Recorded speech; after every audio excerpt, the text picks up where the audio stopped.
নমস্কার প্রিয় চাষি ভাই, আজ পোল্ট্রি বাংলায় আপনাদেরকে স্বাগত।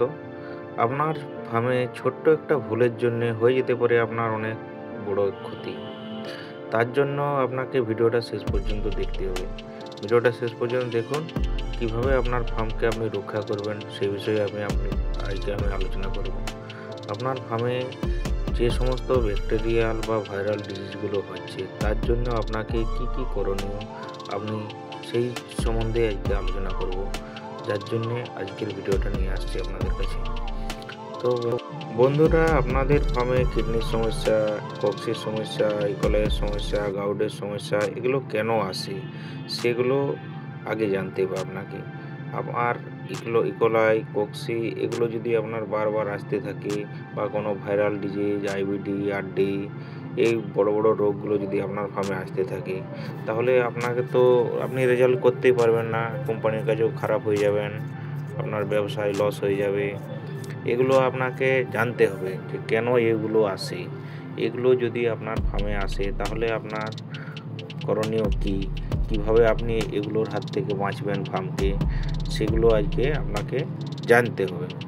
এগুলোর জন্য প্রথমত আপনার ফার্মকে শেড ক্লিনিংটা ভালোভাবে করতে হবে, ঠিক আছে। যার জন্য আপনার প্রথমেই মুরগি চলে যাওয়ার পরে ফার্মের লিটার বের করে আপনার ফার্মকে ভালোভাবে বার্নিং করাতে হবে।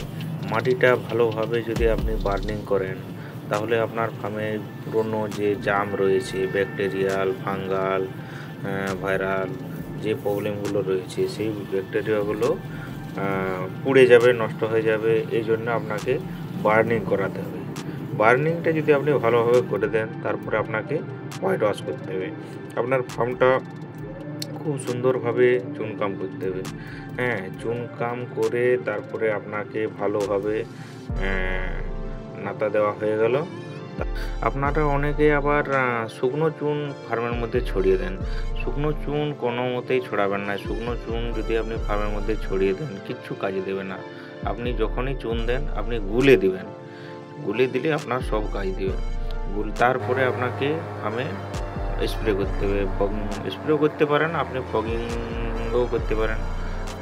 সব থেকে যে কোনো একটা করতে হবে। যদি ফগিং করে দেন তাহলে কী হবে, আপনার ফার্মে যত যা টুকটাক ছোটোখাটো ব্যাকটেরিয়াগুলো বেঁচে আছে, ফাঙ্গাল ডিজিজগুলো বেঁচে আছে, সেগুলো নষ্ট হয়ে যাবে, ঠিক আছে। যার জন্য আপনাকে প্রথম থেকে মাটি পোড়ানো, নাতা দেওয়া, তারপরে ফগিং করলেন, ঠিক আছে। তারপরে এবারে আপনি বোর্ডিং তৈরি করবেন।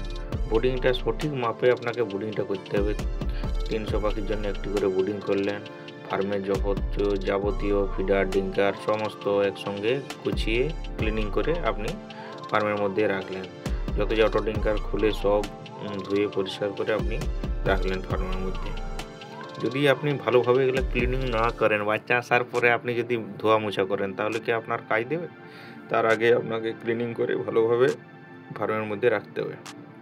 তারপরে এখন যেহেতু শীতকাল চলছে, আপনাকে সিলিংটা ভালোভাবে ফিডের বস্তা দিয়ে আপনাকে করতে হবে। অনেকে আবার পলিথিন দিয়ে করে দিচ্ছে, পলিথিন দিয়ে কোনো মতেই করবেন না। আপনি টোটালি ফিডের বস্তা দিয়ে করুন। সিলিংটা যদি আপনি ভালো করেন তাহলে আপনার বাচ্চা খুব ভালোভাবে থাকবে। আপনার ভেন্টিলেশন ভালো হবে, ডিহাইড্রেশন বা হার্ডলিং কোনোটাই হবে না। আপনার টেম্পারেচারটা মেনটেন থাকবে। আপনার সেই জন্যে টোটালি আপনি ফিডের বস্তা দিয়ে সিলিং করবেন। ফার্মের উপর নিচে 4 সাইডে আপনার যেন ফিডের বস্তা দিয়ে সিলিংটা করা থাকে। ভিতরে আপনি যেমন পর্দা দিয়ে সিলিং করেছেন, বাইরেও সেম ভালোভাবে পর্দা ফিডের বস্তা দিয়ে আপনি বাইরেও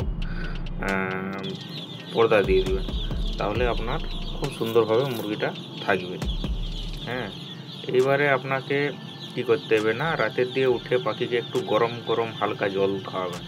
তাহলে কি হবে, রাতেরবেলা ঠান্ডার জন্য আপনার পাখিটা জল খাচ্ছে না ঠিকঠাক, আপনি তুলে তুলে রাতের দিকে পাখিটাকে জল খাওয়ালে আপনার কোনো সমস্যা হবে না। পাখিটা জল খাবার দুটোই খেয়ে নেবে, ঠিক আছে। তাছাড়া কী হবে, জল যদি আপনার রাতেরবেলা ঠান্ডা থাকে তা পাখিটা খাবার খাবে, অথচ জলটা সঠিক পরিমাণে খেতে পারছে না, ঠিক আছে। এগুলোর জন্যে আপনার সমস্ত কিছুটা আপনাকে রাতের দিয়ে একটু লক্ষ্য করতে হবে। টেম্পারেচারটা লক্ষ্য করতে হবে, পাখি যাতে না একটা পাখির গায়ে আর একটা পাখি চলে যায়। ধন্যবাদ।